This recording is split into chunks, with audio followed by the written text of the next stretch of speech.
कुणाल कामरा को अरेस्ट नहीं कर सकते, छू भी नहीं सकते, इसकी कोई जरूरत नहीं। जी हां, महाराष्ट्र के उप मुख्यमंत्री एकनाथ शिंदे पर टिप्पणी के मामले में हाईकोर्ट ने साफ कहा है कि जब तक हम न कहें कुणाल कामरा पर हाथ नहीं डालेंगे, और अगर उनका बयान ही दर्ज करना है तो आप तमिलनाडु जाकर भी कर सकते हैं। आपको पता ही है कि इस मामले को लेकर कितना बवाल मचा हुआ है। शिंदे के समर्थकों ने उस स्टूडियो को तहस नहस कर डाला था जहां कुणाल कामरा ने अपने स्टैंड अप कॉमेडी को रिकॉर्ड किया था। एकनाथ शिंदे और मुख्यमंत्री देवेंद्र फडणवीस दोनों ने एक तरह से इस गुंडागर्दी को जायज ठहराया। शिंदे के समर्थकों ने इस मामले में उल्टा कुणाल कामरा के खिलाफ कई एफआईआर दर्ज करा दिए।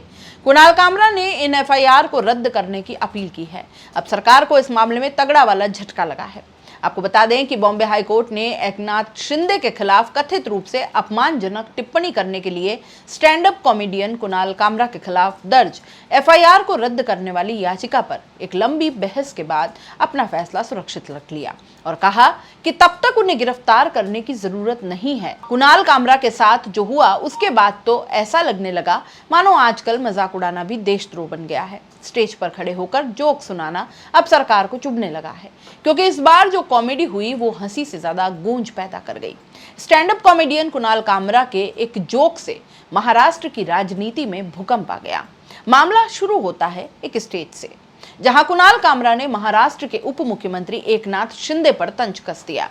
बस फिर क्या था, शिंदे समर्थकों की भावनाएं इतनी आहत हुई कि सीधे स्टूडियो को ही तहस नहस कर दिया। और हमारे जनसेवकों की प्रतिक्रिया बिल्कुल वही जो हर बार होती है। हम लोग तंत्र में विश्वास रखते हैं, लेकिन ये मजाक नहीं चलेगा। तब से अब तक कुणाल कामरा के खिलाफ एफआईआर की बाढ़ आ गई है, मुंबई, नासिक और न जाने कहां। पर खेल तब पलटा जब मामला बॉम्बे हाई कोर्ट पहुंचा। जस्टिस एस कोतवाल और एस मोदक की बेंच ने सिरे से सरकार की सारी दलीलों की बखिया उधेड़ दी। कोर्ट ने साफ कहा, जब तक हम न कहें तब तक कुणाल कामरा को छू भी मत लेना। सरकारी वकील ने कहा कि यह पब्लिक रिप्रेजेंटेटिव पर निजी हमला है, यह राजनीतिक व्यंग्य नहीं है। कोर्ट ने कहा कि तो फिर बयान लेने चेन्नई क्यों नहीं चले जाते। वकील बोले यह गलत परंपरा होगी। कोर्ट ने पलटकर कहा कि कानून में परंपरा नहीं, प्रक्रिया होती है जनाब। अब सवाल यह है कि आखिर सरकार को इस जोक से इतनी परेशानी क्यों हुई? क्या शिंदे जी को वाकई सिर्फ एक जोक से डर लग गया, या फिर यह डर है उस आवाज का जो व्यंग्य में सच बोलती है? क्योंकि इस देश में सच बोलना अगर कॉमेडी बन गया है तो सत्ता के लिए कॉमेडी अब खतरे की घंटी है। शिंदे के समर्थकों ने स्टूडियो तोड़ दिया, माता पिता से पूछताछ हुई, 3-3 समन भेजे गए, लेकिन फिर भी कामरा ने कहा जेल ले चलो, लेकिन चुप नहीं रहूंगा।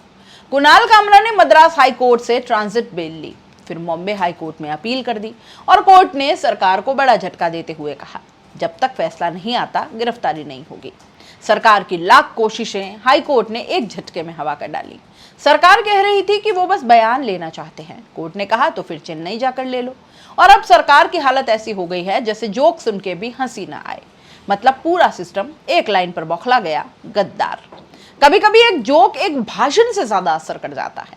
शब्दों की चोट तलवार से गहरी होती है, और जब कॉमेडियन कटाक्ष करता है तो सत्ता की चूलें हिल जाती है, क्योंकि जो सत्ता जोक से डर जाए वो सत्ता नहीं, सेंसरशिप का मंच बन जाती है। कामरा पर दर्ज की गई एफआईआर असल में उन आवाजों के खिलाफ है जो डर के बावजूद बोलने की हिम्मत रखते हैं। और हाँ, सरकार अगर कामरा को पकड़ने चेन्नई जाएगी तो शायद अगला जोक वहीं से शुरू होगा। तो दोस्तों, सवाल ये नहीं है कि कुणाल कामरा क्या बोलते हैं, सवाल ये है कि हमारे नेता कितना सुन पाते हैं। इस वीडियो को शेयर कीजिए ताकि हर आवाज जो सत्ता से सवाल पूछती है दबाई ना जा सके, क्योंकि अगर जोक से सरकार गिर जाए तो शायद सरकार में जोकर ही बैठे हैं। मैं मिलूंगी आपसे अगली बार एक और सच और कटाक्ष की कहानी के साथ।